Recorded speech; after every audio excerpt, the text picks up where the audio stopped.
everyone. Welcome to a new week in its first edition of CNN Student News. It's good to see you. First up, we're previewing a big election this week in the United Kingdom. It's set for May 7th. Voters in England, Northern Ireland, Scotland, and Wales will be choosing members of their country's parliament, which is like the U.S. Congress, except in the U.K., the leader of the party that wins the majority in parliament becomes prime minister. It's not the only story making headlines in the UK, though. Prince William and Catherine, Duchess of Cambridge, welcomed a baby girl on Saturday. The princess's name hasn't been announced yet, but the role of Britain's royal family is mostly ceremonial. It does not have lawmaking power like those running in Thursday's parliamentary elections.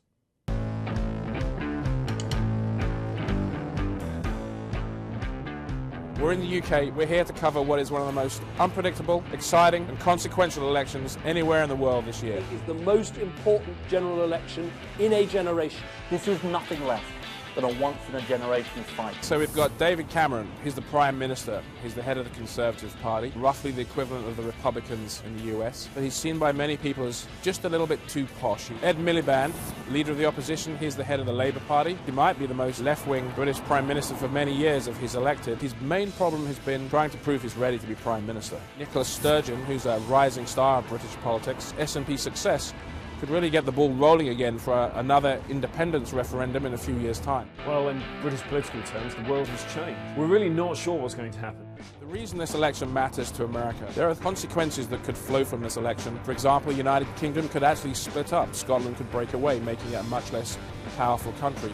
Britain could leave the European Union, depriving the United States of a key ally in one of the world's most important economic blocs. You're either deceiving the British public or you know exactly what you're going to do, but you're refusing to give specifics. If we don't save the money on welfare, and other parties don't seem to want to do that, then they're going to have to make deep cuts in things like the National Health Service, and I don't want to do that. So we're in Leeds, in the north of England, for the final big set piece of the campaign, the last debate. Give David Cameron credit, he believes in us staying in the EU, but I'm afraid he's being dragged by his party to exit from the EU. I don't think there was a clear winner. Someone just said to me it was a score draw. It's not going to change the election, that's for sure. The findings of our comprehensive, thorough, and independent investigation, coupled with the medical examiner's determination that Mr. Gray's death was a homicide, which we received today, has led us to believe that we have probable cause to file criminal charges. Lieutenant Rice, Officer Miller, and Officer Nerl failed to establish probable cause for Mr. Gray's arrest, as no crime had been committed by Mr. Gray. Accordingly, Lieutenant Rice, Officer Miller, and Officer Nerl illegally arrested Mr. Gray. Following transport from Baker Street, Mr. Gray suffered a severe and critical neck injury as a result of being handcuffed, shackled by his feet, and unrestrained inside of the BPD wagon.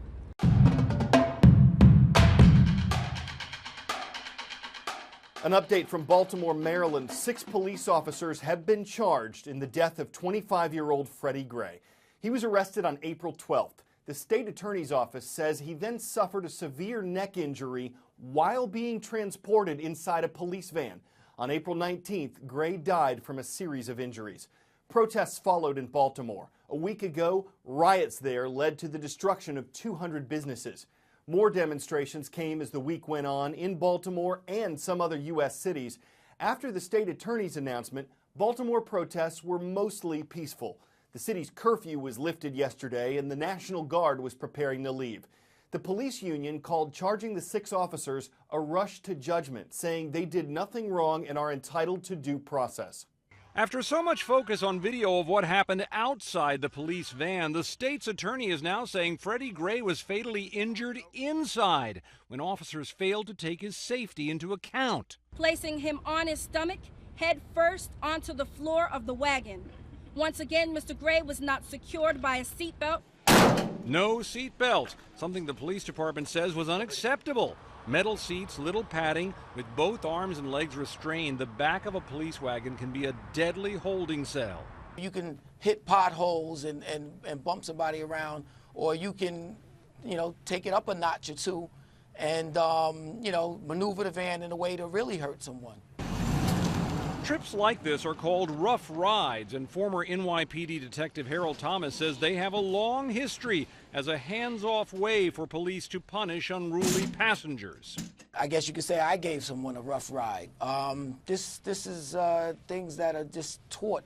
Driving the vehicular manslaughter charges in Baltimore are allegations that officers failed to safely and properly restrain Gray at least 5 times over the span of 4 separate stops. They didn't want to reach over him. One of the officer's relatives, who wishes to remain anonymous, told CNN securing Gray, who was reportedly very agitated, would have been dangerous. He still has his teeth and he still has his saliva.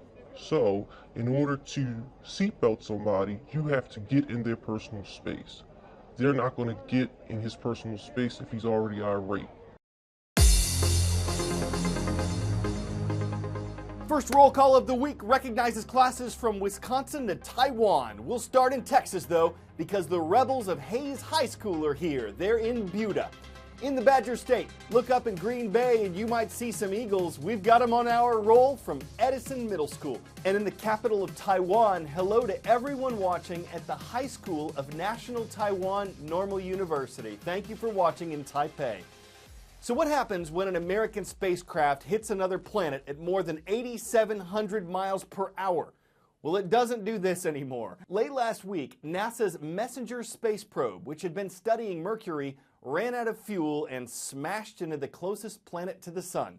Scientists say it happened on the far side of Mercury, so the crash wasn't visible to us. Still, they're celebrating the unmanned spacecraft's life and work.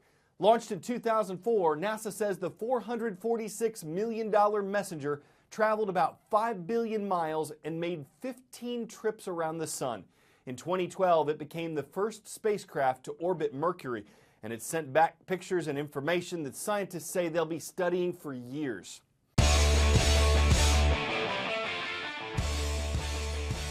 Unlike common railways or high-speed rail, maglev trains have no friction.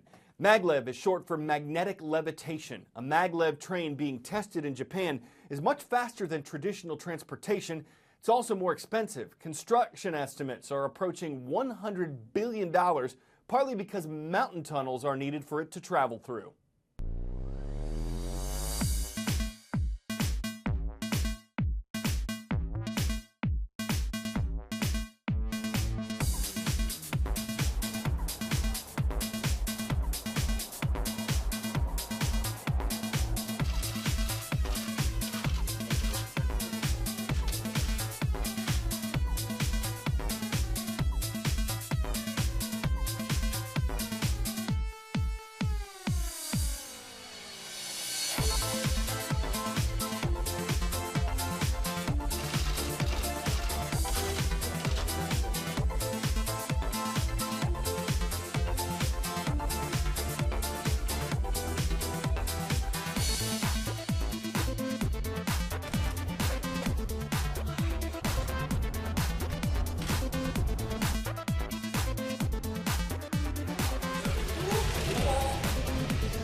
So if you're standing nearby, it'd be really hard to track or train your eyes on. But if it becomes fully operational and commercially successful, you'll see the builder's motive isn't loco. It's on track to retrain our thinking about transportation. I'm Carl Azus. This show has gone off the rails. May the 4th be with you.